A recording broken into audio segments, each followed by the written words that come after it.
Kami awali Kalimantan Barat hari ini dengan informasi seputar Mempawah. Pemirsa, masyarakat yang mengungsi di Wisma Candrami di Mempawah saat ini mulai mengeluhkan penyakit, mulai dari batuk, pilek hingga gatal-gatal.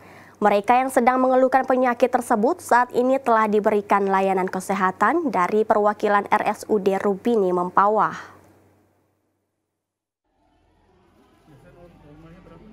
Terhitung 1 pekan lebih, petugas kesehatan dari RSUD Rubini Mempawah memberikan pelayanan kesehatan kepada masyarakat atau korban banjir yang mengungsi di Wisma Candramidi, Kecamatan Mempawah Hilir, Kabupaten Mempawah.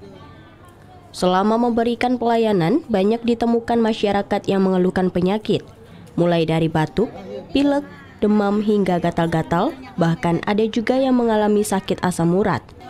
Petugas kesehatan dari RSUD Rubini Mempawah, Chandra, mengatakan, rata-rata yang berobat atau yang mengeluhkan rasa sakit ini terdiri dari balita hingga orang tua.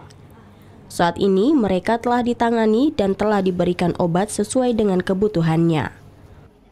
Untuk yang mengungsi di sini rata-rata itu mengeluh, ada yang diare, kakinya gatal-gatal, ada yang batuk pilek.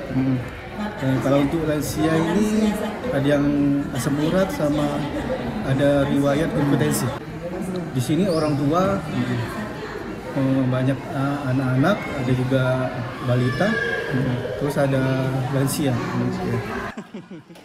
Sementara itu, untuk ketersediaan obat untuk masyarakat yang masih mengungsi di Wisma Candramidi Mempawah selalu terpenuhi. Jikapun habis, maka akan diambil terlebih dahulu di RSUD Rubini Mempawah.